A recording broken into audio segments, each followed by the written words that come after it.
सभी मित्रों को राधे राधे। दोस्तों, आज के वीडियो में बताएंगे शिवरात्रि क्यों मनाते हैं, इसके पीछे का कारण क्या है कथा, शिवरात्रि को कैसे मनाएं, इन सभी प्रश्नों का उत्तर इस वीडियो में देंगे। तो दोस्तों, वीडियो को लास्ट तक अवश्य देखें। तो देर न करते हुए मित्रों, वीडियो को शुरू करते हैं। शिवरात्रि से जुड़ी दो प्रमुख कथाएं हैं जो उत्तर भारत और दक्षिण भारत में प्रचलित हैं। उन दोनों कथाओं को इस वीडियो में संक्षेप में बताने की चेष्टा करेंगे। पहली कथा है शिव त्याग की कथा, शिव विवाह की कथा है। यह कथा श्री रामचरितमानस में श्री भागवत पुराण में मिलती है। इस कथा के अनुसार एक बार शिव जी और सती जी जा रहे थे।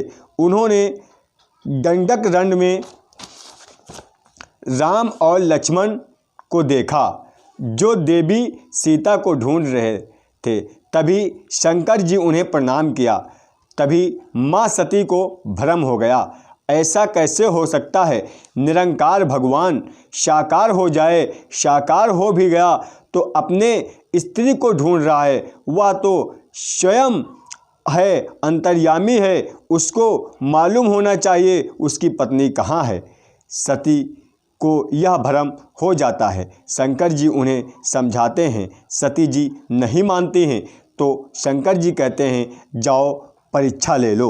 शंकर जी जब परीक्षा लेने को कहते हैं तब सती जी माँ सीता का भेष बनाकर जाकर बैठ जाती हैं। श्री राम उन्हें तुरंत पहचान लेते हैं, कहते हैं माँ जी प्रणाम, और पिताजी कहाँ हैं। ऐसा देखकर माँ सती को और भी भ्रम हो जाता है। क्या बात है, माता सती जब शंकर जी के पास वापस आती हैं तो वह झूठ बोल देती हैं कि मैंने राम की परीक्षा नहीं ली है।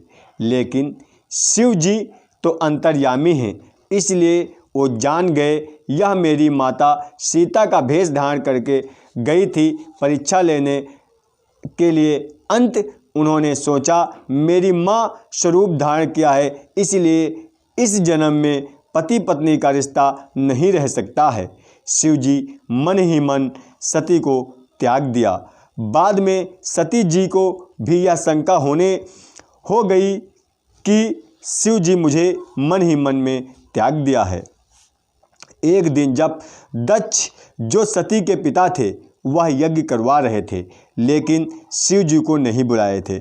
सती जी बहुत हठ किया कि मैं भी जाऊंगी। तब शंकर जी ने कहा ठीक है जाओ, गणों को साथ भेज दिया। सती जी जब वहां पर गई तो वहां उनकी बहनों ने ज़्यादा बातचीत नहीं की, लेकिन माँ ने उनका आदर सत्कार किया। जब सती जी यज्ञ में जाती हैं तो देखती हैं कि वहाँ पर शिव जी का स्थान नहीं रहता है।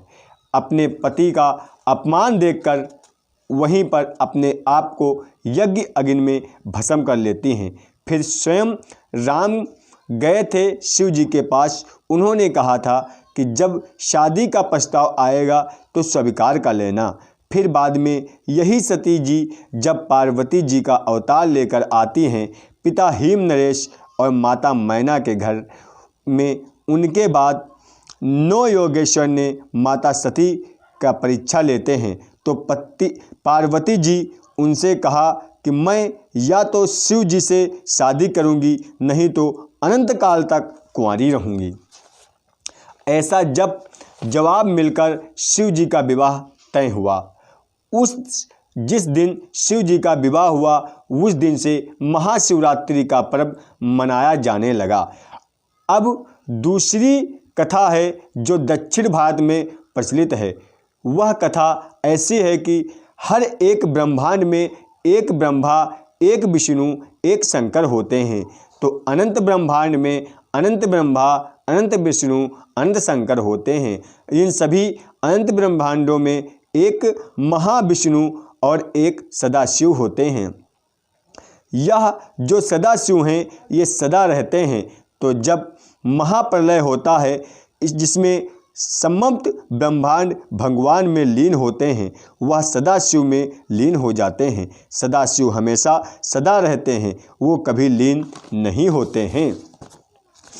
तो एक प्रसंग आता है जिसमें ब्रह्मा जी और विष्णु जी के बीच में चर्चा होती है कि हम दोनों से कौन बड़ा है।